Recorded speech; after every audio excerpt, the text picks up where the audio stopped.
DElEd second semester के इस online कक्षा में बहुविकल्पी प्रश्नों की श्रृंखला को आगे बढ़ाते हुए आज की कक्षा में आपका हार्दिक स्वागत करते हैं।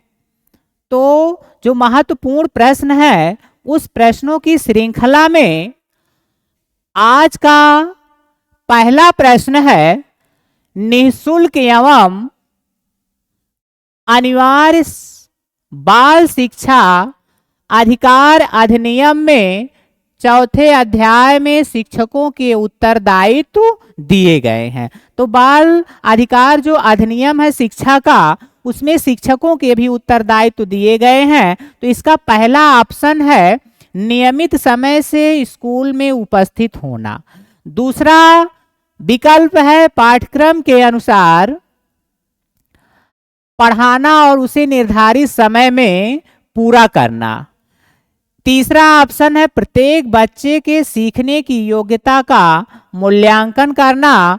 और चौथा है उपरोक्त सभी। तो उपरोक्त सभी जो ऑप्शन है वो क्या होगा, सही होगा, क्योंकि जो शिक्षकों के उत्तरदायित्व निर्धारित किए गए हैं उसमें तीनों का वर्णन किया गया है कि नियमित समय से स्कूल में उपस्थित होना है, पाठ्यक्रम के अनुसार पढ़ाना है और पाठ्यक्रम को निर्धारित समय में पूरा करना है और समय समय पर बच्चे के सीखने की योग्यता का मूल्यांकन भी करना है। अगला क्वेश्चन है प्रोफेसर यशपाल समिति के पूर्व किस समिति ने छात्रों पर पढ़ाई का बोझ कम करने के लिए चिंता व्यक्त की। तो पहला ऑप्शन है पटेल समिति, दूसरा ऑप्शन है एनसीईआरटी, तीसरा ऑप्शन है राममूर्ति समिति और चौथा ऑप्शन है उपरोक्त सभी। तो ऑप्शन डी क्या होगा, सही होगा, क्योंकि इसमें से सभी समितियों ने और एनसीईआरटी ने भी बच्चों की जो शिक्षा है वो बिना बोझ की होनी चाहिए, इसके लिए चिंता व्यक्त की। एनसीईआरटी का फुल फॉर्म है national council of educational research and training. National council of educational research and training.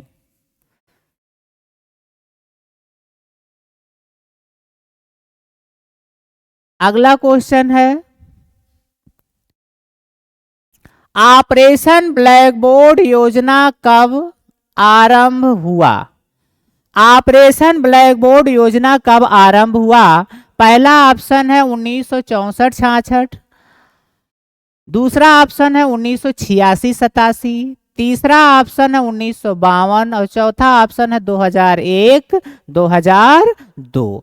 तो पहला जो ऑप्शन है 1964-66, इसमें कोठारी आयोग अस्तित्व में आया। सी जो ऑप्शन है मुदालियर आयोग अस्तित्व में आया। बी ऑप्शन क्या होगा, सही होगा, 1986-87 राष्ट्रीय शिक्षा नीति में ऑपरेशन ब्लैक बोर्ड योजना को शुरू किया गया। अगला क्वेश्चन है एनसीएफ नेशनल क्यूरिकुलम फ्रेमवर्क 2005 के अंतर्गत पुनरीक्षित गुणवत्ता विजन के संदर्भ में निम्न दृष्टिकोण चिन्हित किए गए हैं। इसमें पहला ऑप्शन है बच्चों के प्रति दृष्टिकोण, दूसरा है शिक्षक की भूमिका एवं शिक्षण के प्रति दृष्टिकोण और तीसरा ऑप्शन है शिक्षण विधा के प्रति दृष्टिकोण और चौथा ऑप्शन है उपरोक्त सभी या इनमें से सभी। तो डी ऑप्शन सही होगा, क्योंकि नेशनल क्यूरिकुलम जो फ्रेमवर्क है उसमें गुणवत्तापूर्ण विजन के संदर्भ में इन तीनों दृष्टिकोणों को चिन्हित किया गया है। अगला क्वेश्चन है स्कूल चलो अभियान में किस कक्षा तक के बच्चों को आकर्षित करने की योजना थी। तो जो स्कूल चलो अभियान था उसमें कक्षा 1 से 8 तक के जो बच्चे थे उनको आकर्षित करने के लिए योजना लागू की गई। लेकिन ऑप्शन देखते हैं क्या है। पहला ऑप्शन है कक्षा 1 से 8 तक, दूसरा ऑप्शन है नर्सरी से 5 तक, तीसरा ऑप्शन है 6 से 12 तक, चौथा ऑप्शन है 2 से 10 तक। तो ऑप्शन ए क्या होगा? सही होगा, कक्षा 1 से 8 तक। अगला जो क्वेश्चन है वो है स्कूल रेडीनेस प्रोग्राम, जिसको विद्यालय शिक्षा की तैयारी भी कहते हैं। इसमें निम्न क्षेत्रों पर बल दिया गया है। तो कौन कौन से क्षेत्रों पर बल दिया गया है? पहला ऑप्शन है वैयक्तिक एवं सामाजिक तैयारी, दूसरा शैक्षिक तैयारी, तीसरा है मनोरंजनात्मक सृजनात्मक शाब्दिक एवं अशाब्दिक भाषा कौशल, और चौथा है उपरोक्त सभी। तो जो स्कूल रेडीनेस प्रोग्राम होता है, विद्यालय शिक्षा की जो तैयारी होती है, उसमें चारों क्षेत्रों पर बल दिया जाता है। वैयक्तिक और सामाजिक तैयारी, शैक्षिक तैयारी, मनोरंजनात्मक सृजनात्मक, शाब्दिक एवं अशाब्दिक भाषा कौशल। तो इसलिए ऑप्शन डी क्या होगा? सही होगा। अगला क्वेश्चन है राष्ट्रीय बाल श्रम परियोजना NCLP national children labour programme कब संचालित की गई? पहला ऑप्शन है 8वीं पंचवर्षीय योजना, दूसरा 7वीं पंचवर्षीय योजना, और तीसरा 9वीं पंचवर्षीय योजना, और डी ऑप्शन है सभी, उपरोक्त सभी। तो इसमें बी ऑप्शन सही होगा। 7वीं पंचवर्षीय योजना में राष्ट्रीय बाल श्रम परियोजना को संचालित किया गया। अगला है बाल अधिकार का प्रस्ताव पारित किया गया। किसके द्वारा बाल अधिकार के प्रस्ताव को पारित किया गया? पहला ऑप्शन है संयुक्त राष्ट्र संघ, दूसरा भारत सरकार, तीसरा यूनेस्को, और चौथा इनमें से कोई नहीं। तो 8वें का ए ऑप्शन क्या होगा? सही होगा, संयुक्त राष्ट्र संघ। क्या? संयुक्त राष्ट्र संघ। अगला क्वेश्चन है शिक्षा को संविधान की किस अनुसूची में रखा गया है? शिक्षा को संविधान की किस अनुसूची में रखा गया है? पहला ऑप्शन है केंद्रीय सूची, दूसरा ऑप्शन है राज्य सूची, तीसरा ऑप्शन है समवर्ती सूची, और चौथा ऑप्शन है इनमें से कोई नहीं।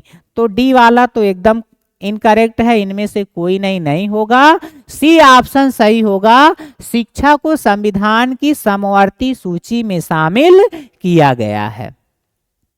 अगला क्वेश्चन है भारत में आधुनिक शिक्षा का जन्मदाता कौन है? ऑप्शन देखते हैं क्या दिया है। चार्ल्स ग्रांट, क्लाइव, वेंटिंग, कॉर्नवालिस। तो आधुनिक शिक्षा का जन्मदाता चार्ल्स ग्रांट को माना जाता है, इसलिए ऑप्शन ए सही होगा। अगला क्वेश्चन देखते हैं देश के प्रत्येक जिले में डाइट की स्थापना की संस्तुति किस राष्ट्रीय शिक्षा नीति में की गई? सभी जिलों में डाइट की स्थापना की जाए, शिक्षकों के लिए प्रशिक्षण दिए जाए, सेवारत प्रशिक्षण, सेवा पूर्व प्रशिक्षण, इसके लिए किस राष्ट्रीय शिक्षा नीति में इसकी संस्तुति की गई? तो ऑप्शन पहला है 1986, दूसरा है 1978, तीसरा ऑप्शन है 1981, और चौथा ऑप्शन है 1991। तो इन तीनों सन में कोई भी राष्ट्रीय शिक्षा नीति नहीं आई, केवल 1986 में राष्ट्रीय शिक्षा नीति आई। तो जो ऑप्शन होगा ए वो सही होगा, सन 1986। अगला क्वेश्चन है बीईपी क्या है? बीईपी क्या है? पहला ऑप्शन है बेसिक शिक्षा परियोजना, दूसरा जिला प्राथमिक शिक्षा कार्यक्रम, तीसरा विद्यालय शिक्षा की तैयारी, चौथा इनमें से कोई नहीं। तो इनमें 12वां क्वेश्चन में ए ऑप्शन सही होगा, बेसिक शिक्षा परियोजना। बीईपी का फुल फॉर्म है बेसिक शिक्षा परियोजना। अगला क्वेश्चन है मध्याह्न भोजन योजना का उद्देश्य है, जो एमडीएम है, पका पकाया भोजन बालकों को दिया जाता है बच्चों को, उसका उद्देश्य क्या है? पहला ऑप्शन है बच्चों के नामांकन में वृद्धि, दूसरा बच्चों को विद्यालय में पूरे समय तक रोके रहना, तीसरा स्कूल आने के लिए प्रेरित करना, और चौथा उपरोक्त सभी या इनमें से सभी। तो जो एमडीएम योजना है उसका तीनों उद्देश्य है कि बच्चों के नामांकन में वृद्धि हो, अधिक से अधिक बालक बालिकाएं प्राथमिक शिक्षा ग्रहण करने के लिए विद्यालय आए, और अगर विद्यालय आए तो पूरे समय तक विद्यालय में उपस्थित रहें, और विद्यालय को आने के लिए उन्हें प्रेरित भी करना इसका उद्देश्य है। तो ऑप्शन डी सही होगा, उपरोक्त सभी। अगला क्वेश्चन है भारत सरकार ने सन 1992 में संशोधित कार्यान्वयन कार्यक्रम को कितने खंडों में बांटा है? पहला ऑप्शन है 10 खंडों में, दूसरा 23 खंडों में, चौथा 15 खंडों में, तीसरा 15 खंडों में, और चौथा 8 खंडों में। तो ऑप्शन बी सही होगा, 23 खंडों में बांटा गया है। कितने खंडों में? 23 खंडों में बांटा गया है। ऑपरेशन ब्लैक बोर्ड योजना का सुझाव किसने दिया? बार बार ये क्वेश्चन रिपीट होता है, बार बार क्वेश्चन रिपीट होता है, चाहे ऑब्जेक्टिव में हो चाहे अति लघुत्तरी में हो। तो इसका सीधा सीधा जवाब है राष्ट्रीय शिक्षा नीति 1986। कौन सी शिक्षा नीति? 1986 की शिक्षा नीति। अगला क्वेश्चन है NPEGL।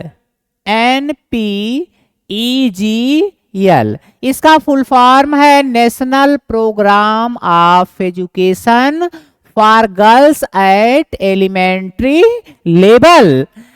किस कक्षा की अपवंचित लड़कियों के या बालिकाओं के अध्ययन के करने का प्रावधान किया गया है?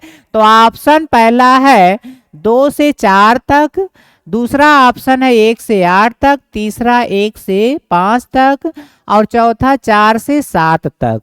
तो 2 से 4 भी कोई नहीं होता है, 4 से 7 कोई नहीं होता है, बी और सी में बात फंस रहा है। तो बी सही होगा, कक्षा 1 से कक्षा 8 तक की बालिकाओं के लिए national programme of education for girls at elementary योजना लागू की गई। अगला क्वेश्चन है जनसाला कार्यक्रम के अंतर्गत कौन सी संस्था वित्तीय सहायता प्राप्त कर रही है? पहला ऑप्शन है यूएनडीपी, इसका फुल फॉर्म है United Nation development programme. United Nation development programme. UNSEP ये कोई योजना नहीं है या कोई संस्था नहीं है, इसमें एनयूएसएपी एक संस्था होती है तो वो है नहीं। सी है UNICEF, United nation children fund, और डी है इनमें से सभी। तो सी ऑप्शन क्या है? सही है, यूनिसेफ जो संस्था है वह जनसाला कार्यक्रम के अंतर्गत वित्तीय सहायता को देने का कार्य करती है। अगला क्वेश्चन है निम्न में कौन सा अनुच्छेद अल्पसंख्यक वर्गों के हितों के संरक्षण से संबंधित है? पहला ऑप्शन है अनुच्छेद 45, दूसरा ऑप्शन है अनुच्छेद 21, तीसरा ऑप्शन अनुच्छेद 29(1), और डी है इनमें से कोई नहीं। तो अल्पसंख्यक वर्गों के हितों के संरक्षण के लिए जो अनुच्छेद है वह सी ऑप्शन 29 एक अल्पसंख्यक वर्गों के हितों के संरक्षण से संबंधित है, बाकी 45 और 21 उस अनुच्छेद से संबंधित या उनके हितों के संरक्षण से संबंधित नहीं है। 45 शिक्षा से संबंधित, 21 भी दूसरा अनुच्छेद है, इसलिए सी ऑप्शन क्या है, सही है। अगला क्वेश्चन, 6 से 14 वर्ष तक के बच्चों को निःशुल्क और अनिवार्य शिक्षा को मौलिक अधिकार किस संविधान संशोधन द्वारा बनाया गया? ये सभी क्वेश्चन बहुत बार पूछा गया है, कभी कभी ऐसा हुआ जब न पूछा गया, नहीं तो हर एग्जाम में पूछा गया है। तो पहला ऑप्शन है 22वां संशोधन, बी है 50वां, और सी है 86वां, और डी है 87वां। ठीक है, 87। तो इसमें सी ऑप्शन सही होगा। 86वां संशोधन जो है उसी में बालकों को 6 से 14 वर्ष तक के बच्चों को अनिवार्य और निःशुल्क शिक्षा को मौलिक अधिकार बनाया गया है। अगला है, उच्च अध्ययन शिक्षा संस्थान कहाँ स्थित है? ऑप्शन ए लखनऊ में, बी दिल्ली में, सी वाराणसी में, डी इलाहाबाद जो अब प्रयागराज के नाम से जाना जाता है। तो इसमें कौन सा ऑप्शन सही होगा? ऑप्शन डी सही होगा। उच्च अध्ययन शिक्षा संस्थान इलाहाबाद प्रयागराज में स्थित है। अगला क्वेश्चन है, केंद्रीय सलाहकार बोर्ड, केंद्रीय सलाहकार बोर्ड किस नाम से जाना जाता है? केंद्रीय सलाहकार बोर्ड जो है वो किस नाम से जाना जाता है? इसमें पहला ऑप्शन है बेसिक शिक्षा योजना, पहला ऑप्शन है बेसिक शिक्षा योजना, दूसरा सार्जेंट योजना, और तीसरा हंटर कमीशन, चौथा हर्टांग समिति। तो इसमें बी ऑप्शन सही होगा। सार्जेंट योजना को केंद्रीय सलाहकार बोर्ड के नाम से जाना जाता है। अगला क्वेश्चन है, निम्न आयोगों का सही क्रम है? पहला है हंटर आयोग, ये आया कब? 1882 में। राधा कृष्णन आयोग 1948 में। वुड डिस्पैच 1854 में। ठीक है, कोठारी आयोग 1964-66 में आया। तो इसको क्रम में देख करके ही आप लोग रख लीजिए। पहले वुड डिस्पैच आया, ठीक है, तो सी, उसके बाद आया हंटर आयोग ए, उसके बाद आया राधा कृष्णन आयोग जो उच्च शिक्षा आयोग कहा जाता है, उसके बाद सबसे लास्ट में आया कोठारी आयोग। तो ऑप्शन तीसरा सही होगा, C A B D. Last question आज का है, उत्तर प्रदेश में एमडीएम योजना कब लागू की गई? ठीक है, तो जो पोषाहार वितरण योजना है वो 15 अगस्त 1995 को लागू की गई, लेकिन विद्यालय में बच्चों को पका पकाया भोजन दिया जाएगा। यह जो योजना थी एमडीएम की योजना 1 सितंबर 2004 को लागू की गई, जिसमें ऑप्शन दिया है 11 सितंबर 2004, 29 सितंबर 2004, 14 सितंबर 2004। इनमें से बी ऑप्शन सही होगा, क्योंकि एमडीएम योजना जो सरकार की सबसे महत्वाकांक्षी योजना थी, जिससे बालक विद्यालय में पूरे समय उपस्थित रहे, नामांकन में वृद्धि हो, यह योजना 1 सितंबर 2004 को लागू की गई। बहुत बहुत धन्यवाद। Thank you so much.